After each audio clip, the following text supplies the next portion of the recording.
arriving in U.S. mail from St. Louis in the original de Havilland DH-4 biplane in 10 bulky gunny sacks are the combined audiobook renditions and supplemental background information as presented in podcast form by moi, me, Robert P. Fitton.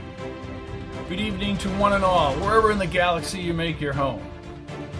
Well, here we are, ladies and gentlemen, on the precipice of time itself. Tonight, Patch Kincaid is also on the cusp. Alarms are sounding all over the complex as Patch and Kate are awakened to the nuclear threat.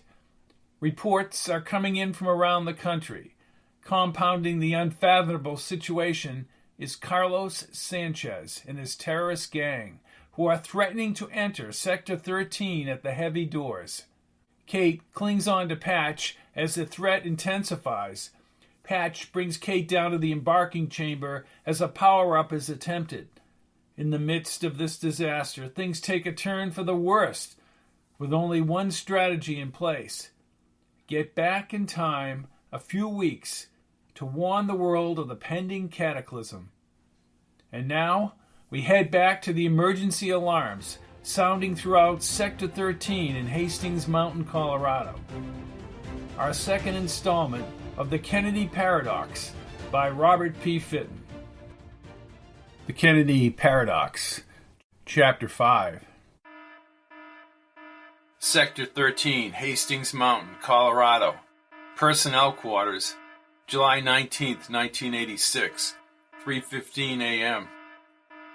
Patch felt a nudge on his arm. In the dim light, a helmeted soldier with a rifle and bulky backpack hovered over him. Kate slept soundly in the next bed. "Sir, I'm Lieutenant McMasters from the 4th Infantry Division." The green digits on the bureau clock read 3:15 a.m. "If you're here, Lieutenant," he said, still dressed as he stood. Kate sat up. "You must have a problem. What happened?" "Sir, Ray Meinkewitz has just instructed me to inform you that a nuclear device has just detonated in New York City." A cold chill covered his skin as his heart thumped. "You need to report to the UCA immediately." "Patch," said Kate as she hugged him. He held her arms. "Let's get up there." They followed the lieutenant in silence through the doorway and toward the corridor's concrete stairs.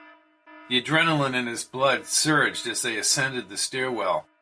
Millions of innocent people alive in Yonkers, the Bronx, and Brooklyn, when he and Kate had fallen asleep, had just perished in a cataclysmic fireball. The technicians striking the computer keyboards provided the only sound upstairs. Meinkewitz and Harrington, surrounded by everyone in the complex, stood near a row of monitors. Trays with half-eaten food and empty Coke cans littered the counter. Patch edged his way closer and peered at the news channel broadcast. A shaken young reporter stood at a West Coast location. His teary eyes wandered as he forced words into the camera. "At 2:49 Eastern Daylight Time. Again, this will be recorded as one of the worst." He turned away and the screen switched to a different, fresh reporter 300 miles away. "Ladies and gentlemen, World News reported some 22 minutes ago. The city of New York was decimated by a nuclear explosion at 2:49 this morning. There's no viable way at this time to assess the damage and the destruction from this god-awful event. World News has obtained this video, which we will now play for you." Meinkewitz spoke in a low voice. "Somebody leaked this report. These bastards shouldn't even be showing this to the general public." "Agreed," answered Patch. Meikewitz's face tightened as he looked up. "Now you know, Patch." Patch nodded and pulled Kate closer as a recorded video from a Long Island rooftop appeared on monitor number 6. Across the East River, the sporadically lit buildings of Midtown Manhattan vanished in an extraordinarily bright flash.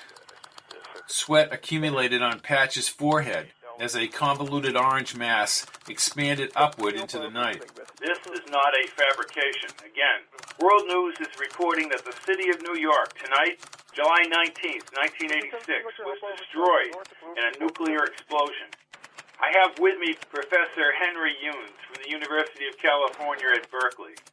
Joining Mr. Younes is retired general in the United States Army. That's Hillsdale, said Harrington. Lucky that General Hillsdale's up there, said Patch. Well, what the hell can he do now? Asked Meinkewitz, holding his cigar between his fingers.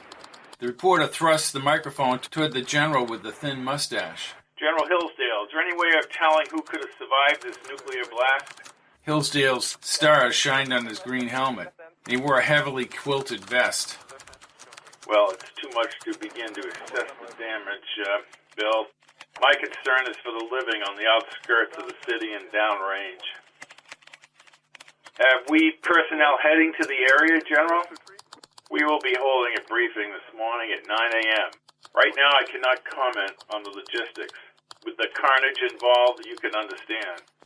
Which leads to my next question. Dr. Younes, is the death count going to be in the millions? Younes' bald head glared in the camera light, and his analytical voice sounded like an overdub on a documentary.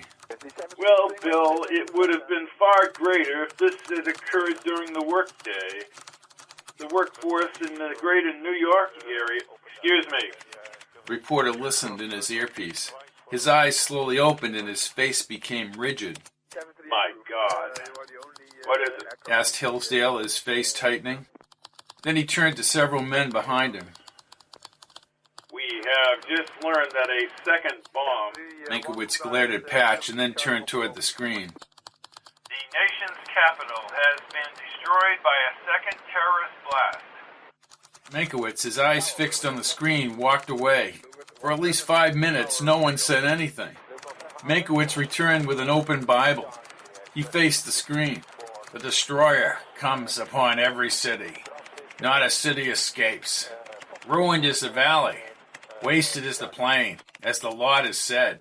Set up a memorial to Moab, for it is an utter wasteland. Its cities are turned into ruins, where no one dwells. He wiped a single tear from his unshaven cheek. Jeremiah, chapter 48, verses 8 and 9. The room remained silent until another technician called out. Our channels are sporadic. We are having transmission problems, Ray. I understand, said Meinkewitz, hanging his head. We can check our microwave antennas. Kate cried softly into Patch's shoulder as he wrapped his arm around her. His queasy stomach correctly gauged the depth of this surrealistic nightmare. All feeds from the public and military sectors vanished. The news channel blinked. A still video shot of the moon over a silver-rippled ocean filled every monitor. Meinkewitz stepped in front of the group. I don't think they're going to say any more. Patch leaned toward him. What are you saying? Harrington jolted Meinkewitz. He's saying that more cities will fall. Meinkewitz cleared his throat and tightened his brow. All right, listen up. What happened this morning is real. We have to do what we can do right here. One of the men at the communications desk rushed across the room and handed a piece of paper to him. Meinkewitz winced and his heavy eyes closed. He gritted his teeth and ordered the men back to the monitors for more information. Patch moved closer. You're going to commence Sector 13 power-up operations, aren't you, Ray? That is exactly what I'm going to do, Patch. I'm going to prevent this nightmare from ever happening. He motioned for Harrington to follow him. The two men disappeared into the main elevators. Kate looked up at Patch and dabbed her eyes with a Kleenex. Then she held him again. Her bewildered look magnified the horror. All dead. Patch inhaled. I have to stop them. How? This place, Patch, what is it? Some kind of missile defense system? What is Sector 13?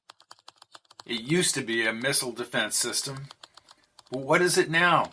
Kate, the activity in this place since the late 1960s, not always at this location, has been involved in time displacement experiments.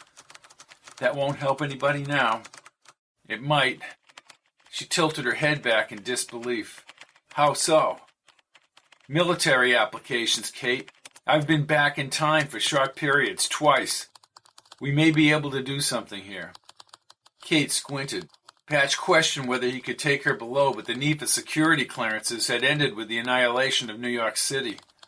He pictured her 72nd Street apartment and walking through Central Park in the fall. Only the memories remained now. Come with me, Kate. Kate took his hand and she pensively entered the elevator, probably needing time to digest what he had said. Patch pushed the worn black button marked TDC and they dropped downward. Then she suddenly turned to him. How is this possible, Patch? This is 1986, not 5186.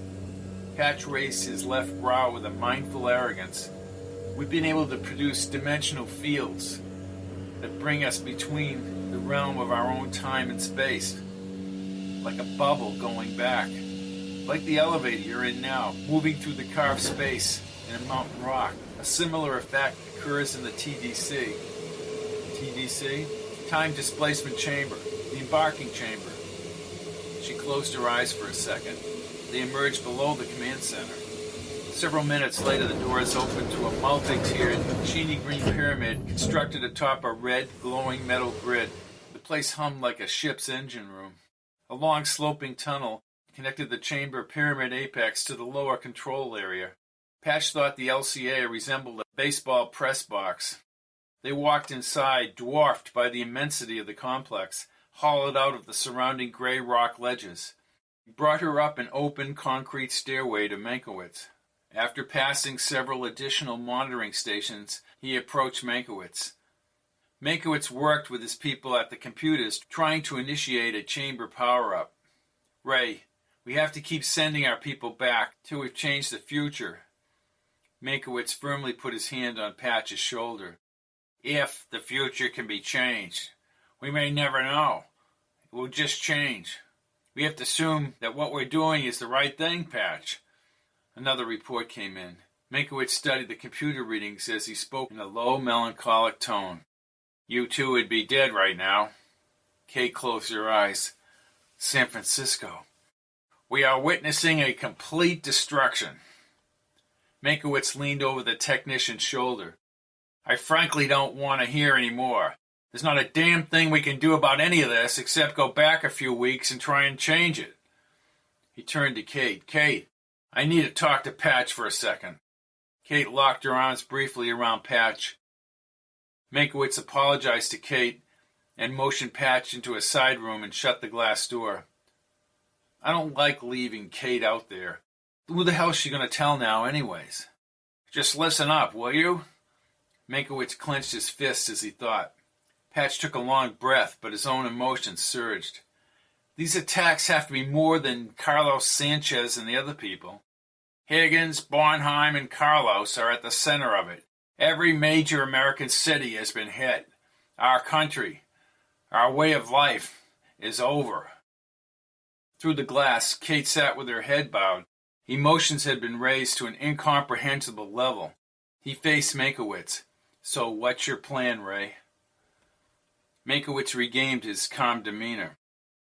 Powering up this system will take 6 hours, if we still have electricity. Denver hasn't been hit yet. I'm bringing Kate inside the chamber when we're powered up. As a matter of fact, she's coming back with me. Patch, you have to establish your priorities. I thought I just did that.